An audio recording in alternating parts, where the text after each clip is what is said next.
বাসনা পোদ্দার অশ্বিনী নগরের বাসিন্দা পরিবারের সঙ্গে গিয়েছিলেন পুণ্য স্নানের জন্য প্রয়াগরাজে। বুধবার হুড়োহুড়ির মধ্যে পদপিষ্ট হয়ে মৃত্যু হয় বাসনা পোদ্দারের। অ্যাম্বুলেন্সে করে দেহ নিয়ে আসা হচ্ছে। শোকের ছায়া পরিবারের। দেখতেই পাচ্ছেন কলকাতার বাসিন্দা বাসনা পোদ্দার, 65 বছর বয়স্ক মানুষ। হুড়োহুড়িতে পড়ে গিয়ে পদপিষ্ট হয়ে মৃত্যু হয়েছে বাসনা পোদ্দারের।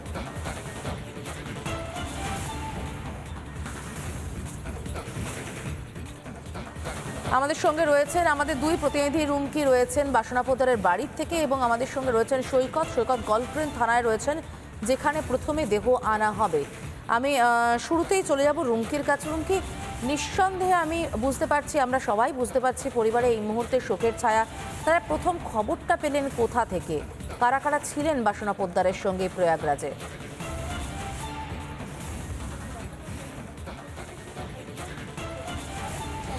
দেখো সমাদৃতা, পরিবার সূত্রে আমরা যেমনটা জানতে পেরেছি, রবিবার দিন তারা রওনা হয়েছিলেন। মৃতা বাসনা পোদ্দার, তার ছেলে, মেয়ে এবং তার বোন, এই চারজন তারা গিয়েছিলেন মহাকুম্ভের উদ্দেশ্যে। মৌনী অমাবস্যায় তারা শাহী স্নান সারবেন, সেই উদ্দেশ্যে তারা গিয়েছিলেন, কিন্তু সেখানেই মর্মান্তিক ঘটনা ঘটে গিয়েছে। এবং বুধবার সকাল 7টা নাগাদ তারা জানতে পারেন প্রথম এই ঘটনা, এবং পরিবারের তরফ থেকেই এই গোটা বিষয়টা তারা জানতে পেরেছেন। অর্থাৎ বাকি সদস্যরা যারা ইনজিওর, তাদের সঙ্গে কথা বলেই কিন্তু এই বিষয়টা জানতে পেরেছেন পরিবারের সদস্যরা। এবং বুধবার দিন সকালে তারা এই ঘটনা সম্পর্কে জানেন এবং তারপরে হাসপাতাল থেকে তাদের দেহ এই মুহূর্তে অ্যাম্বুলেন্সে করে নিয়ে আসা হচ্ছে বাই রোড। অ্যাম্বুলেন্সে করে দুপুর নাগাদ দেহ নিয়ে আসা হবে। তবে তার আগে যেমনটা জানা যাচ্ছে, তার আগে গল্ফগ্রিন থানায় নিয়ে যাওয়া হবে। তবে এই মুহূর্তে এই বাড়িতে, গল্ফগ্রিনের অশ্বিনী নগরের যে বাড়ি, সেই বাড়িতে কিন্তু শোকের ছায়া ভেঙে পড়েছেন পরিবারের সকলে। কাউন্সিলর, 95 নম্বর ওয়ার্ডের কাউন্সিলর, তিনি কিন্তু এই মুহূর্তে এসে পৌঁছেছেন। আমরা অবশ্যই যারা প্রতিবেশীরা রয়েছেন তাদের সঙ্গে একটু কথা বলে নেওয়ার চেষ্টা করব। জানি তো তপন দাশগুপ্ত তিনি এসেছেন, একটু কথা বলে নেওয়ার চেষ্টা করব। দাদা, আপনি কি প্রতিবেশী? আমি এখানকার প্রতিবেশী। আচ্ছা, আপনি চিনতেন? ওনাকে মুখ চেনা চিনতাম আর কি জানতে পেরেছেন কখন? আমরা শুনেছি তো যে কুম্ভমেলায় গিয়ে দৌড়াদৌড়ি সব এক ছয়কে যে গেছে, গিয়ে এরকম অ্যাক্সিডেন্ট হয়ে পায়ের তলে পদপিষ্ট হয়ে মারা গেছে।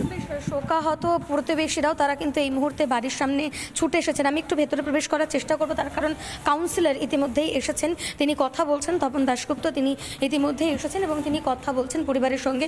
আমি একটু ভেতরেও যাওয়ার চেষ্টা করব, যদি দেখা যায় এবং তার সঙ্গে কথা বলা যায়। কাউন্সিলর, তাকে আমরা প্রশ্ন করার চেষ্টা করেছিলাম, কি তিনি বলছেন যে তিনি আগে পরিবারের সঙ্গে কথা বলবেন, তারপর তিনি গোটা বিষয়টা জানাবেন। তবে এখনো পর্যন্ত যেমনটা জানা যাচ্ছে যে দেহ কিন্তু প্রথমে গল্ফগ্রিন থানায় নিয়ে যাওয়া হবে এবং তারপরেই কিন্তু গোটা বিষয়টি আবার পরিবারের হাতে তুলে দেওয়া হবে। এই মুহূর্তে আমি একটু ছবি দেখানোর চেষ্টা করব, একটু বাড়ির ভেতরে যাওয়ার চেষ্টা করব। আমি ভিজুয়ালিস্টকে বলবো একটু ছবিতে দেখানোর জন্য। এবং কাউন্সিলর কিন্তু এসেছেন এবং কাউন্সিলর পরিবারের সঙ্গে কথা বলছেন। শোকাহত গোটা পরিবার এই মুহূর্তে।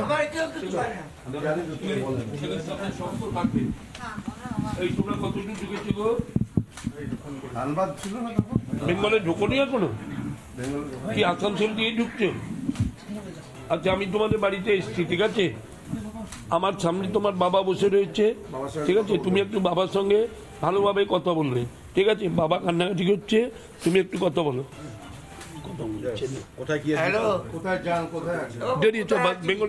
বাসনা পোদ্দারের ছেলে, তাকে ফোন করা হয়েছে। এই মুহূর্তে কাউন্সিলর নিজে ফোন করেছেন এবং কথা বলছেন, বাবার সঙ্গে কথা বলছেন। কটায় আসবি এখানে? 3টে বাজবে মিনিমাম। হ্যাঁ, দাদা এসে বলতেছে থানা যাবে, থানা থেকে এখন থানাটা গন্ডগোল মেটাই। তুমি দেখেছো এটা? হ্যাঁ, দাঁড়ায় থাকলে সব এইখানে কি হবে আমি কিছুই বলতে, তার জন্য বলছি আমার পক্ষে সম্ভবই নয়। থানা সিদ্ধান্ত নেবে, পোস্টমর্টম তো হয়নি ওখানে। তাই এখান থেকে পিএম করবে, তাহলে পিএম করতে বডি আসতে 7টা বাজবে এখানে আসতে। তখন ঘরে কথা বলতে আসে। ঠিক আছে, কি এই তোমরা সাবধানে এসো, ঠিক আছে? তুমি বাংলায় ঢুকে আমায় জানাবে। আর যখন হাওড়া ব্রিজে আসবে, আমি গল্ফগ্রিন থানায় নিজেরা কিছু করবে না, যা করার আমি করব, ঠিক আছে? ঠিক আছে। আর বডি নিয়ে একদম, মাকে নিয়ে একদম গল্ফগ্রিন থানাতেই আসবে। ঠিক আছে ঠিক। আর কাগজটা কোনো হাতছাড়া করবে না, কাগজটা আগে কয়েক কপি জেরক্স করাবে, ঠিক আছে? আপনাকে যেন ই করে হ্যাঁ, তাহলে অরিজিনালটা কার কাছে? অরিজিনালটা কার কাছে? না তুমি তাহলে ওইটা প্রিন্ট আউট, ওকে তোমাকে এইটা অরিজিনালও দেয়নি, আর ওইটা কোনো ডাক্তারের সই নেই, তুমি এগুলো দেখো নি? আচ্ছা তুমি এসো, তুমি প্রেসকে যা বলার বলবে, ঠিক আছে? কতবার ওকে পেপারও দেয়নি, এই যেটা বলছে খালি হোয়াটসঅ্যাপে ছবি তুলে নিয়ে ছেড়ে দিয়েছে, কি বলবো বলো তো?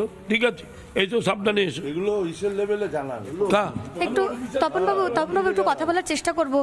কি সমস্যা হয়েছে? ডেথ সার্টিফিকেট কি দেওয়া হলো? না না কিচ্ছু দেয়নি, কিচ্ছু দেয়নি, আমি তো দেখালাম, আপনি দেখবেন, দেখে যান,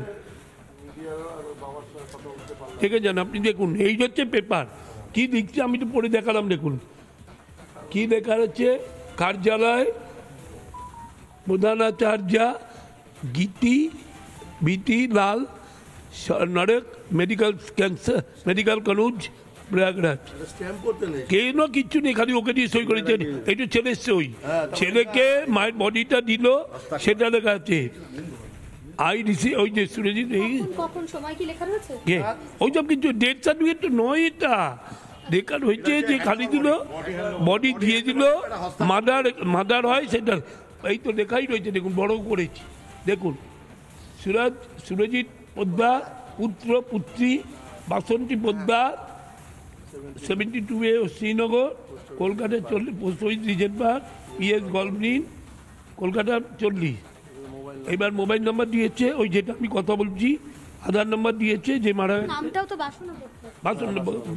বাসন্তী না বাসন্তী, এই তো লেখা আছে, এই তো আছে বাসন্তী একজন বললেন না না না বাসন্তী জানি, এই তো লেখাই রয়েছে বাসন্তী পোদ্দার, আর আধার কার্ড তো আমি সবাইকে পাঠিয়েছি,